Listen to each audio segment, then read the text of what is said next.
Hi everybody, welcome to Ask Mark. If you do have any questions about scuba diving, let us know down in the comments below. Try and use the hashtag AskMark.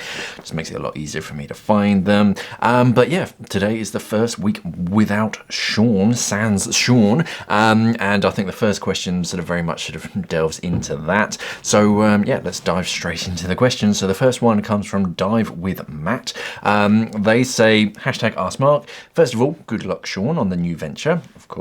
I'm sure I'll speak for everyone when I say we'll miss your presence. And yes, it's quite nice to have that sort of backwards and forwards banter. Yeah, we are going to miss him, be it your editing format or the banter between you and Mark. Yes. Secondly, Mark, I've just certified as a DM, a dive master, and a DSD, a Discover Scuba Diver leader. Congratulations. Last dive was a positively balmy 6 degrees centigrade at Vobster a couple of days ago. Yeah, Vobster, one of my favorites. And yeah, this time of year, can get pretty cold. I've got some questions, if I may. So one, as a newly certified dive master, do you have any tips? I'm taking it slow and trying to gain as much experience as I can before venturing onto a IDC, an instructor development course, in a year or two. Yeah, at this point, take it as slow as possible. Try and spend as much time with students as possible, because that's really useful. That's going to teach you a lot of the unsaid and the unpredictable sort of parts, so that when you actually do go onto your IDC, then it's a bit more natural when they're sort of testing you, because they are going to throw some things in that a lot of sort of common student issues that you'll have. So if you've dealt with and spent a lot of time with actual students in the presence of an instructor and all that, then yeah, that's going to build your confidence and build that kind of sixth sense when you know something's probably going to happen or what they're going to do. So yeah, spend a lot of time with students and practice demonstrating. And the way that I was taught was to break it into 5 separate parts. Each skill, break it down into a part and do it incredibly slowly, so that when you're demonstrating to the instructor or examiner, then it makes it a lot easier for them to sort of sign you off as an instructor. But yeah, enjoy it. Spend as much time as possible with students. Get used to the bad side of diving, when things go wrong, because you'll start to pick up a lot of the little cues well ahead of time, and that will make you a better instructor. But yeah, when you go onto your IDC, yeah, again, sort of take your time and enjoy it, and yeah, do things slowly, really slow and methodical, and that's really going to help make you stand out as a good instructor. If you're really quick and panicky and trying to do all those skills and stuff in front of someone, then no, you're trying to instill that confidence and calm, and break everything down. Don't jump between things, no matter how obvious it is in your mind. You've been a professional diver for so long, you know that you have to do whatever it is, but for someone who's brand new off the street, they've never been underwater before, they don't know that you have to do something. So one of the best things that I do is try and break down every single step and never miss anything. That way you're explaining the entire process and why you're doing certain things, and that, again, in turn, it slows you down, and it just makes it much easier for a student to understand exactly what you're trying to convey, and why as well. The why is very important to sort of convey that. Otherwise, people will try and cut corners and end up sort of hurting themselves or doing something wrong. So yeah, just take your time in everything, be really clear, and yeah, break things down as much as possible into steps, and then that just sort of makes life easier. Another thing is, if you can get into routines, one of the best things I did as a dive master and then an instructor is to almost have like a routine in your head. So when you did a Discover Scuba Diver, you did this, and you said your piece in the equipment breakdown and showing people how the equipment works. And then when you did this, and then it was a bit like a play. It kind of started at the beginning. It had this initial act, and then the second act was this, and then the third act. So you start to break it down into those sort of different acts, and you have this routine that's You can adapt and change certain parts as you see another instructor or another dive master doing something and you like that, then you can add that into your routine. But yeah, instead of just doing one individual open water or whatever it is, you're kind of breaking it into this whole repetitive play, as it were, and then you can do the little tweaks and the little independent things as well. But yeah, the main thing is break it down and spend as much time as possible explaining why. Hopefully one of those thoughts came into one answer. Second question, this is again sort of same person on the above mentioned dive up in Vobster Key, 6 degrees Celsius. I was wearing the Fourth Element Arctic undersuit and felt a tad cold after 30 minutes. Yeah, 6 degrees will do that. Maximum depth of 22 meters. Yep. Would it be worth looking into another thicker undersuit, something like the Fourth Element Halo 3D or similar, or go for a custom fit dry suit for a better fit? No, I'd look more into the exposure protection. So Arctic is quite good, but you're not always supposed to wear it just by itself. If you look at Fourth Element's website, I don't know if they still do it, but they used to have a great like a slider, which you could change the temperature and it would come up with the recommended combination. So you'd have a base layer and then the Arctic and then something. So yes, 6 degrees, I'd probably be wearing my like Santee BZ400X and my base layer, and you can add like a core as well. The X core from Fourth Element can help sort of boost it up. But yeah, I'd probably be I'd start with the base layer. You can either go for something like J2, which is nice and thin, or the Zero Therm, spelt with an X. That's actually a thermal base layer that you're supposed to wear underneath the Arctic, and you're basically layering it up, a bit like hiking. You have your base layers, then you have your mid layer, and then you have that outer shell. Same with scuba diving, you have the base layer, which helps to keep you nice and dry and wick any moisture away from you. You then have your mid layer, your insulating layer, that's creating that insulation, and then an external shell, which is actually keeping you dry. But if you go for a custom fit dry suit, yeah, it will be very nice for you, especially in the long run, but it won't affect your warmth, your insulation. You want something in that middle layer or even the base layer to boost that. So the first thing I'd do is get a base layer, either the J2 or the thermal Zero Therm, or yeah, just sort of go up, get like a J2 base layer and then a Halo 3D. I think soon they're going to release the Halo AR, which has like, it's supposed to be argon sort of insulation in it, which is quite clever. But the Halo 3D is pretty good. It's got that clever mesh panels in it. Or yeah, sort of start to look at something else like Santee BZ400X. They're all pretty good. Dry gloves as well, I find make a world of difference, and sort of multiple hoods as well. If you're diving with one single hood and you're diving it multiple times a day, you're just putting that cold, wet hood back on. Whereas if you have two hoods, you can put a dry hood on ready for dive 2. But yeah, stay dry in between dives, wear a hat in between dives so your head sort of stays nice and dry. But yeah, no, I'd be looking at the insulating layer more than a new dry suit. And the third question is, now that Sean's leaving, could we finally get a video series of him learning to dive? That's very much up to Sean. I'm still in close contact with him. I don't know, maybe. It'll be not off the books, but it'll be sort of outside of work time. So yeah, if he's up for it, I'm up for it. I've got my underwater camera. Yeah, I'll record that. That'll be good fun. Yeah, if you guys really want to see Sean learn how to dive, then let us know down in the comments below, and yeah, we'll probably make it happen. Question 4 comes from Aria Rahman. So which one do you recommend and why? The Santee connector or the Santee thermovalve, and what are the pros and cons of each setup? I saw you have videos on each, but not really comparing the two available options. Yeah, so Santee with their heated undersuits, you have the heated undersuit that goes underneath your dry suit. That's powered by an electric battery, but the battery sits on the outside. That's kind of preferred because you have full control. You can disconnect it if you need to, if something goes wrong with it.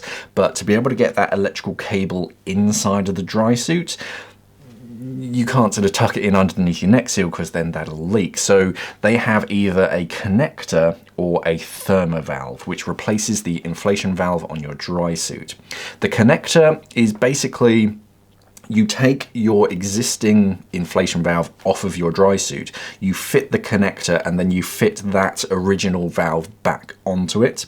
The thermo valve, you take your existing valve off and then you fit the thermo valve, and that's it.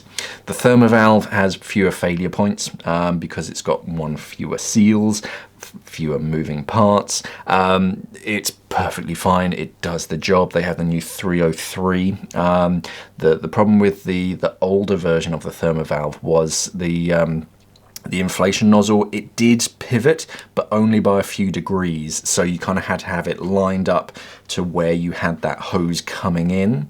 If you had it sort of in a different direction, then you had to have the power cable coming out at a weird angle, and it just got complicated. So Santee brought out the 303. So it's almost, I mean, it's 303 degrees. It's almost full circle, but that just makes your life a little bit easier. Most divers go down the thermo valve route. It does the job. It's the standard, the DIN fitting that comes on pretty much any BCD or dry suit nowadays.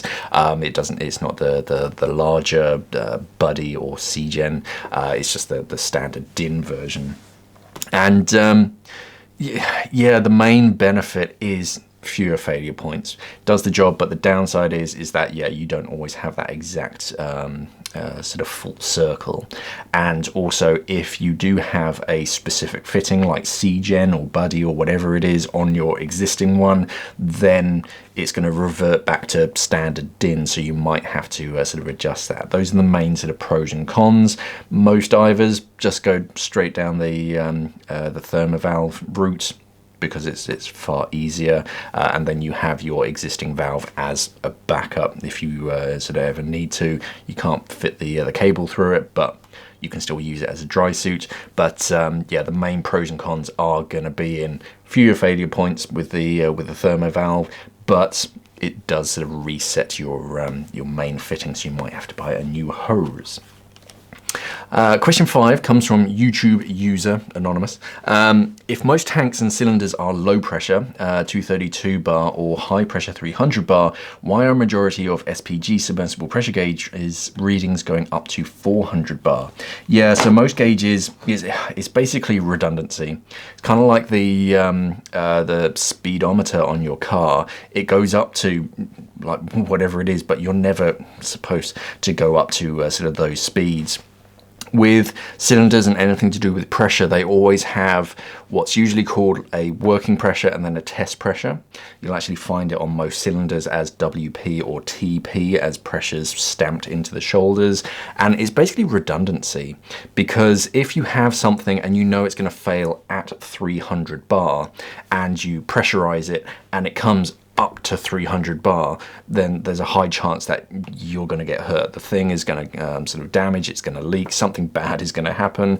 But if it can go up to 400 bar and you only ever go up to 300 bar, you've got plenty of leeway for something bad not to happen. With your diving cylinders, we test them to 1.5 times the working pressure, so there's plenty of sort of extra redundancy there. But that's basically it. It's a safety thing. No one's ever expecting you to go up to 400 bar.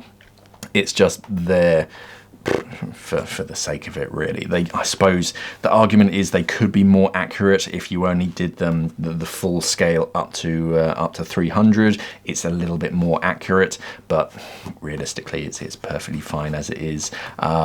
But yeah, the main reason why they show 400 bar is, yeah, the test pressure, so you can actually see sort of any extra, and so that it's not going to suddenly explode in your hand. But no, that is an interesting question, and yeah, that's hopefully the main reason why.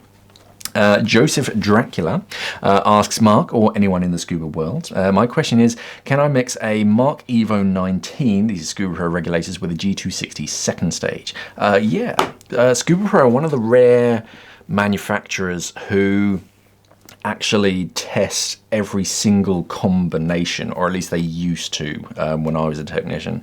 They have the Mark II, and they test that with the 195 and the G260 and the S600 and the A700. They tested every single combination of first stage and second stage. A lot of manufacturers, they'll only create like, this is the first stage and this is the matching second stage, and that is a set, because every time that they sort of CE test a regulator combination, it costs like $5,000 or something ridiculous. So it's really big. I mean, it must be more than that actually. I forget. It's been a while since I talked about it, but it's a very, very expensive thing to actually certify this precise combination. So yeah, most manufacturers, they just have, this is the such and such first stage and that's the set, whereas Scuba Pro say, yeah, no, you can literally pick and choose any sort of combination. The Mark 19 Evo is pretty new. That's their newest one, and I think at the moment you can only get it with the D420, which is again their sort of their rejuvenated version of the D sort of range, and I think you can get it with the new like carbon fiber G260 as like a standard set. If you can't find it, then it's worth asking your local Scuba Pro dealer, because they'll be able to sort of tell you exactly what you can. We basically get price lists with standardized sets. Failing that, you might have to buy the individual components and physically assemble it yourself. But do be careful with that. You can't just assemble it and then just jump straight into the water. You might have to tweak them a little bit, because it is a bit of a balancing act, making regulators sort of set together, and then even after your very first dive, after the repetitive movement and repetitive breathing, they might need tweaking again. So try and do it with your sort of dive center's blessing as much, because they'll be able to sort of adjust it for you. But yeah, they should work. It will be a powerhouse of a regulator, a real sort of workhorse, because the Mark 19 Evo is like it's like a diaphragm version of the Mark 25, I think. And the G260 has always been a tough second stage, very sort of industrial design to it. But yeah, that will be a nice combination for both sort of warm and cold water diving. And the final question comes from Christian Gruber, and they ask, UV or non-UV, which one do you recommend? So they were looking at the Apex, the VX1 mask, and you get it in either the standard cut, which is just optical grade glass, or you get the UV cut, which has that UV sort of plating on the outside, which filters out certain wavelengths of light. So it used to be very much kind of a it depends kind of answer. It depends where you're diving, but realistically nowadays I would always recommend the UV cut, not because it's more expensive, but because the reason why it's there is to protect your eyes from UV light, and especially extended UV light, because no matter whether you dive in really sunny conditions or even overcast conditions, those UV rays are still bearing down on you, and they do over time. They are going to be damaging your eyes. So if you can wear something that protects them, even if it is sort of under the water, then surely that's the better option. Yes, they are more expensive, but in the long run, especially if they are going to be damaging your eyes, it's better for your health. So it's actually better to invest in it. All it is it's filtering out wavelengths in the UV in that kind of bluish range. There's plenty of blue light down underwater. It's the reds that get absorbed by the water first. So yeah, it's like wearing a pair of sunglasses, but whilst you're actually on the dive. So they are going to protect you. They don't really adjust what you see in the water. I think they do make things look a little bit yellow when you first put them on, but your eyes naturally adjust pretty quickly. So yeah, I'd go for the UV cut. It is worth saving up just a little bit longer so that you can afford it. yeah, it does make that much difference, especially if it's protecting your eyes, because you only get one pair of eyes. But yeah, let us know down in the comments below what you reckon about sort of UV cut lenses. If my mask came in a UV cut, I'd probably sort of save up a little bit extra and sort of invest in that. But yeah, let us know your thoughts down in the comments below. As I said at the beginning, if you have any scuba diving questions, let us know down in the comments below. If you use the hashtag AskMark, just makes it a lot easier for us to find it. I believe Sean is still fairly sort of frequent on the channel, so if you have any questions for him, let him know down in the comments below. He'll sort of reply in text form. I don't know how long that will last with his new job, but hey, it's quite interesting and quite fun to make him work. But anyway, yes, any questions, let us know down in the comments below. Don't forget to check out simplyscuba.com. We sell all sorts of exciting scuba diving equipment. There's going to be links down in the description below so you can check them out. Thank you for watching, everybody. Thank you for asking all sorts of different questions, and safe diving.